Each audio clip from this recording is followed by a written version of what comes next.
Hi guys! Welcome back to my channel. So for today's video ay aking i-share lang itong mga nagpapa-impress sa akin dito sa aking munting hardin guys. Ayan, so mahangin ngayon. So lalong malamig kasi nga mahangin. So i-share ko lang itong mga nagpapa-impress dito sa aking munting hardin na talaga namang yung iba ay hindi kumukupas ang kanilang ganda, yung kanilang mga dahon na binibigay sa akin. So kahit masimple na mga halaman ito ay magaganda pa rin sila para sa akin. Ayan, so sana ay panoorin nyo hanggang sa dulo para makita nyo lahat yung aking mga i-reflect sa inyo na mga plants. Unahin natin itong mga epicea ko guys. So ayan, hindi kumukupas yung ganda nito guys. Oh, grabe. So iba pa yung nandun sa taas na nilagay ko sa may terrace. Ayan, oh, hindi pa rin kumukupas yung ganda niya. So ito yung mother plant. Ayan, so yan yung gusto kong ano niya, kulay niya talaga, oh, napakaganda. Ayan. And then ito naman yung iniwan ko dito sa may vertical wall na dati ay dito nakalagay lahat ang aking mga epicea. So noong ano kasi talagang lagi ang ulan ay inipat ko muna sila sa terrace. So ito ngayon, no, ang dami na rin niyang bulaklak. So iba pa yung yellow doon sa taas na nilagay ko, na ang dami na ring bulaklak noon. And ano, mas malalaki nga lang yung dahon noon, yung nasa taas. Oh, ayan, blooming talaga ngayon itong mga epicea.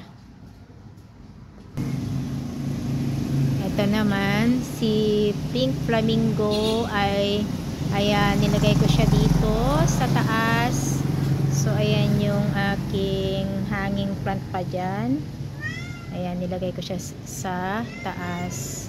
Ayan, kasi marami na rin tong ano dahon, madami na din. Ayan, so iba pa yung nasa taas. Ayan, sa may terrace. So ayan, nagpapa-impress pa rin tong aking mga epicea. So ito yung mga nakalagay dito sa terrace.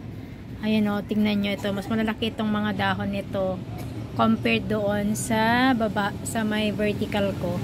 Ayan, non-stop yung kanyang mga bulaklak. So talagang kahit simple itong mga epicea na to ay talagang love na love ko sila. Ayan, o, ayan, laki ng mga dahon.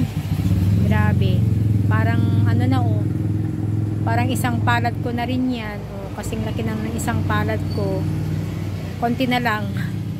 Ayan, oh, grabe, grabe ang kanyang mga bulaklak. Ayan, kahit si Himalayan gem, pero ito medyo maliliit ang kanyang dahon. Ayan, maliliit, so, pero okay lang yan. So ito naman si Himalayan gem, ay flamingo, pink flamingo, kaya lang wala pa yung kanyang magandang ano, yung inaantay kong mas magandang bulaklak niya. Si ano, yung yellow and orange ang combination ng kanyang bulaklak. So yan, kadidilig ko na naman sa kanilang kanina. After 3 days, tiniligan ko na sila kasi tuyo na naman sila kasi mahangin ngayon. So madaling matuyo yung kanyang kanilang ano, kanilang soil. Ito, tingnan nyo tong ano guys, itong aking isang epicea na to, yung ito yung pink ang bulaklak, pero hindi pa nag-bloom yung kanyang bulaklak dito. Buds pa lang, ayan, oh, buds pa lang. Iba ang kulay niya guys. So ito talaga yung magandang dahon niya. Tapos ito naman nag-fade. Oh, ayan, oh, faded siya. Umiba yung kanyang kulay. Parehas lang naman na isang place lang naman yung ano nila, lugar nila. O ayan o. Makita ninyo yung difference, guys. Ayan o. And then yan yung nasa dito sa aking right side. Yun din, faded. Ayan. So ayan, ang ganda na nilang tignan. Ayan. Kaya lang nahuli nga lang itong magkabulaklak. Itong kulay pink. Pero yan, ang healthy nila. So talagang kahit kamo mga simple lang ito na mga halaman ay magaganda sila kasi nga ayan, yung mga bulaklak nila na iba't iba ang mga color. Ito nga kahit wala ng bulaklak talagang maganda na siya kasi nga itong kulay ng kanyang dahon ay kakaiba. So ayan, so nagpapa-impress din sila sa akin. Ayan. Nakakatuwa lang talaga. Ito rin guys, si Manjula, ang dami na niya.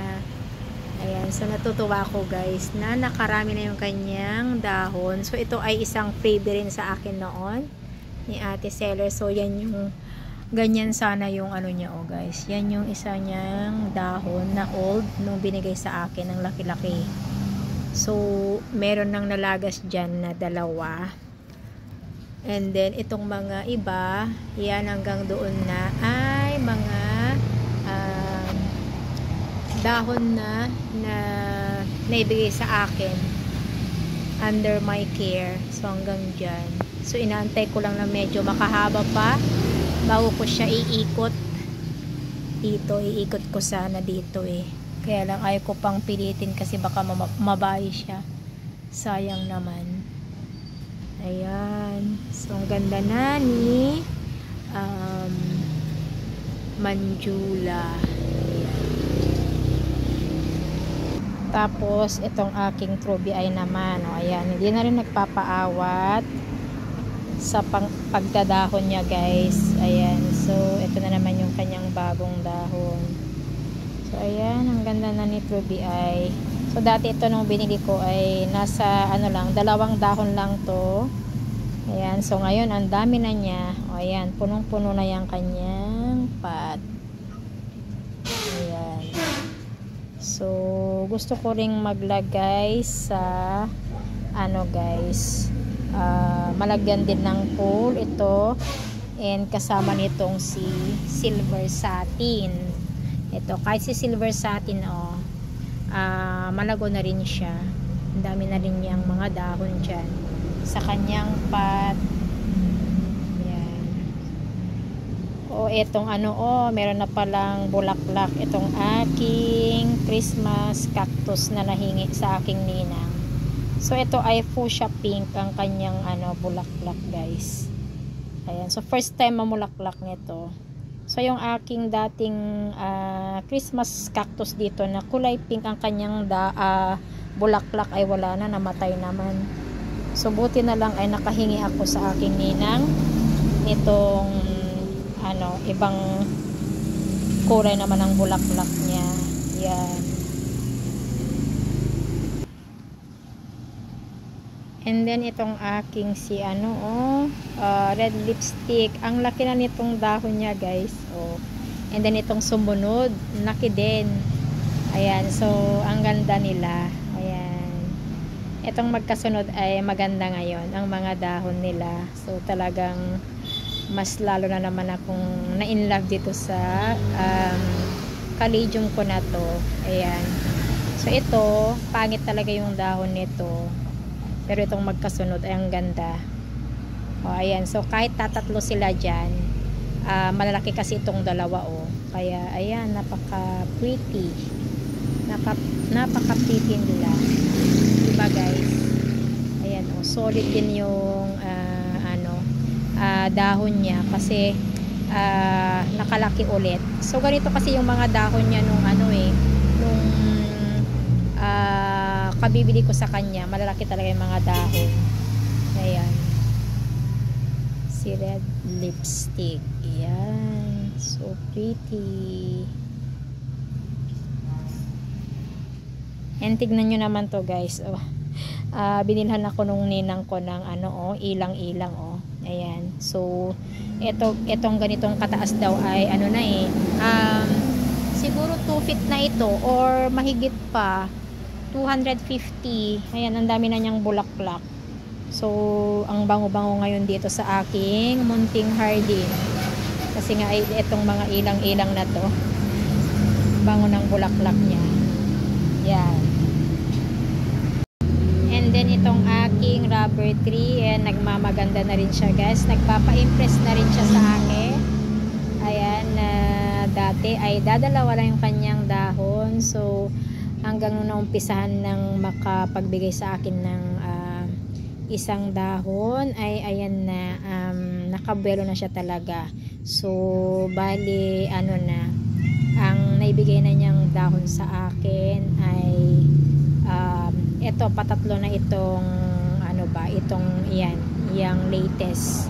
So ito yung pinaka ano pa lang niya, oh, pinaka bago niyang unfurled leaf. Ayan, ang ganda ng kulay niya. So hindi ko na sure guys kung si ano ba ito, si Tineki, Ruby Tineki yata to, kasi yung isa ay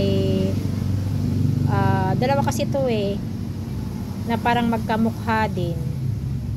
Oo yata, ito yata si Ruby Tineki, and then yung isa ay Ruby lang ang pangalan.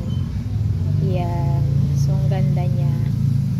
Yan. So mas maganda na siya kapag mas tumaas pa siya. Yan. And of course, itong aking si Ataba, oh, ayan. So ito na yung bago niyang unfurled leaf. So malaki na rin siya guys. Kagaya nito, itong sinundan niya. Pagkasing haba na sila. So ayan, nakakatuwa. Yung ganda ng kanyang bagong dahon. So medyo manipis pa kasi nga bago pa lang. Bagong dahon pa lang. Ayan. And talagang ito yung gustong-gusto ko, oh, sa kanyang likod talaga. Grabe. So ito talaga kapag mas makalaki pa yung kanyang dahon ay parang bilitay din. So ayan. Ang ganda. And ito rin, hindi na rin nagpapaawat ko. Talagang nagpapa-impress sa akin guys. Ayan, itong aking Syngonium albo, na dati ay talagang pumangit siya, pero ngayon ayan, sunod-sunod na yung mga magaganda niyang dahon. So ito yung pinaka-latest niyang dahon. So maganda to, yung kanyang variegation dito. Kasi kalat yung kanyang green and white. Ayan. Ang ganda. And ganyan din naman yung iba niyang dahon. And ito, maganda na naman yung kanyang variegation na ilalabas. Itong latest. Ayan. So, aayusin ko na ito guys. Ilalagay ko na siya sa pool dahil mataas na siya. Ayan, mataas na siya. So, talagang nalagyan ko lang dyan ng nilagyan ko lang siya dyan ng barbecue stick para hindi siya matumba. And nung isang araw ay pinasok ko siya dahil nga mahangin, baka mabali siya. Ayan, so napaka-pretty na rin niya. Ayan. And of course, itong aking confetti, milk confetti Syngonium ay talagang pa-impress lagi sa akin to guys. Ayan, so ang dami niyang mga bagong dahon. Ito pa, meron pang mga di pa nag-unfurl dyan na tatlo na sabay-sabay. So ito pa lang yung pinaka-latest. So ang ganda niya kapag bagong dahon ba, bagong unfurl na leaf. Yan, na kahit yung pinahingi sa akin na ganito ay ang dami na ring dahon. Oh, ito guys, oh, yung pina-freebie sa akin ni ate noon. Ayan, oh. Ang dami na rin niyang dahon. So, ilan lang yung dahon nito nung binigay sa akin ni ate seller. Parang nasa 4 lang. So, ngayon ang dami na rin niyang dahon. Kasi nga sabay-sabay kapag magbigay ng dahon. Ayan, so ito yung ka-unfurl, and then meron pang ito, hindi pa gaano naka-unfurl tong isa. Kaya ang bilis niyang dumami. Ang bilis dumami nitong mga confetti ko na syngonium. Yan. So, napaka-pretty. Di ba guys? Itong confetti, milk confetti. So, iba pa yung aking tricolor na confetti. Yan. So, yan yung aking mga plants na nagpapa-impress sa akin ngayon. Dito sa aking munting hardin. Ito rin si tricolor guys na syngonium. So, di ba last time na na-flex ko sa inyo ay ito yung kanyang latest. So, ngayon ay may panibago na naman siya. Ayan, nasundan agad yan. Ito oh. So, ayan, hindi nga lang muna totally unfurled. Pero, ayan oh. Ang ganda na naman niya, guys. Ayan. So, ito wala siyang masyadong ngayon. Green. Pero, meron siyang konti dyan. Ayan oh. Ayan. So, talagang happy lang ako dito kay tricolor. Kasi nga kahit 1 year bago siya nakapagbigay sa akin ng mga magagandang dahon niya, ay at least ngayon continuous na, and lumalaki na rin yung kanyang mga binibigay na dahon. Ito, malaki rin itong kanyang latest. Ayan, so talagang ito yung isa kong paborito dito sa aking munting hardin. And ito rin ang aking caladium na to, paborito ko. Ayan. So ito ang aking silver na begonia guys. Hindi na siya nagpapaawat sa pagbigay ng dahon sa akin. Ayan o, may panibago na naman dyan. And ito, meron din dito oh. Ayan. Talagang siya, non-stop na yung niya, dahon niya. And talagang habang tumatagal, yung mga binibigay niyang dahon ay palaki na ng palaki oh. Ito, malaki na tong mga dahon niya na to. So talagang napakaganda niya. Grabe. Talagang pasikat siya talaga. Isang pasikat dito sa aking munting hardin. And ito rin talaga si Noid or Black Maranta ay talagang non-stop na rin yung kanyang mga binibigay na dahon sa akin guys. So ito yung mga bagong unfurled ayan, light. Itong mga light colors niya, light na dahon. So yung mag-iitim dyan ay parang brown pa lang siya. So kapag medyo matured na, ayan na, nagbablack na yung kanyang brown dyan. So yan meron pang mga pa-unfurled dyan ayan. So talagang itong mga dahon na ito ay halos under my care na siya. Ayan. Ayan kasi yung mga dati niyang mga dahon ay talagang wala na yon, namatay na. So at least naman ay napapalitan, and sabay-sabay pa talaga. Ayan yan. So ayan guys ang aking na-share ngayong araw. And I hope ay nagustuhan nyo itong aking video for today. And kung bago ka lang dito sa aking munting channel, please like and subscribe, at pakiclick na rin ang notification bell para lagi kang updated every time na may bago akong upload. Thank you for watching. Always stay safe.